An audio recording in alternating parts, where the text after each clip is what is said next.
Kita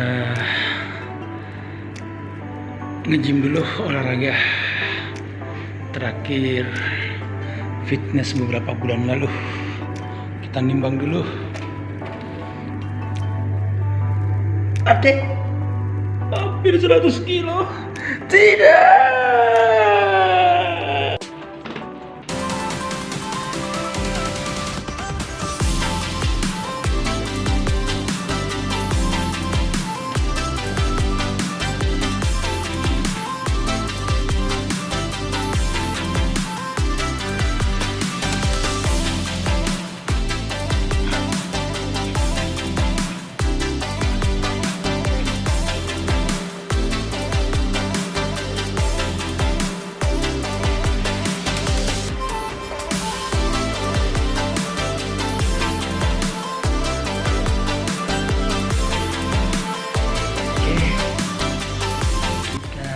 Sudah berolahraga kurang lebih beberapa menit, kita akan lihat berapa timbangan, berapa kilo yang turun dari hasil olahraga ini.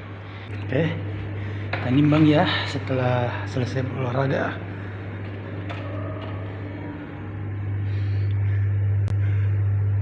Adeh, tidak ada perubahan.